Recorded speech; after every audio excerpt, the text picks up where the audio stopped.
This week's Parsha Lecha starts off with God telling Avram to leave all that he knew for a destination yet to be revealed.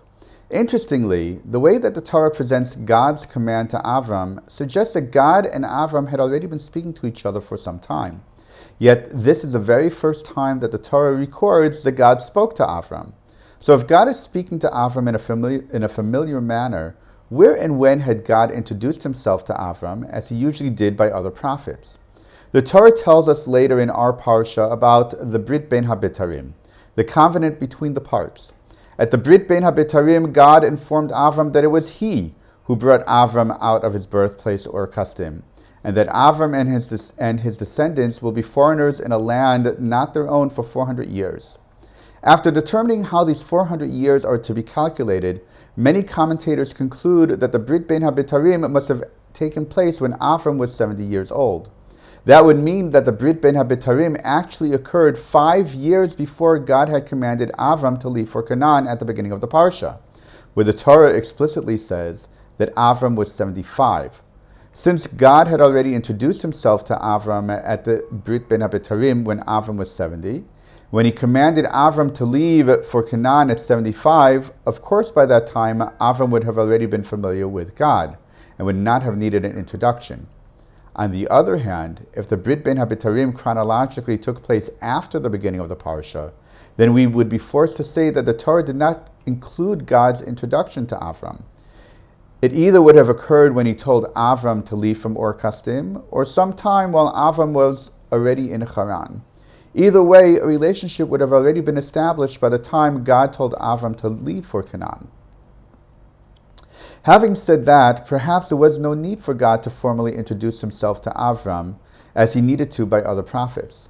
The Midrashim describe how Avram had spent all his life searching for God and had found him. So even though God had never spoken to Avram, nor introduced himself in any way, Avram was already prepared to follow him fully, even unto the ends of the earth. So when God does finally appear to him and speak, Avram is ready to follow any order that God might give him, and needs no introduction. This was the moment Avram had been waiting for all his life, and he was ready to answer the call. Perhaps it's really a combination of elements from both of these ideas. Part of God's introductions to his prophets tended to require him to convince them of their mission. In contrast to many other prophets, Avram needed no convincing. It was he who was searching for God. Having said that, where and when did God first call to Avram? At the Brit Ben HaBetarim, God said he called to Avram while still at Ur Kasdim. If we look at the end of last week's Parsha, however, we are told that it was Terach who took Avram and the rest of the family out of Ur Kasdim to go to Canaan, but ended up settling along the way in Haran. We can then say that when God appeared to Avram at the beginning of our Parsha and commanded him to leave his father's house, God was essentially saying, "Until this time I communicated with you in the same manner as I communicate with everyone else, through natural and indirect means. You heard the echo of my call in Ur Kasdim and started the process, and so did your father Terach. Together you left Ur Kasdim to heed my call, but together you also got stuck along the way.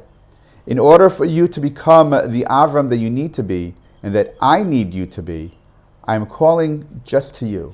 You must fully separate from everything that you came from so that you can finish that journey that you started in Ur Kasdim. Only then can I make you Avram into a great nation and be a blessing to the world." Shabbat Shalom.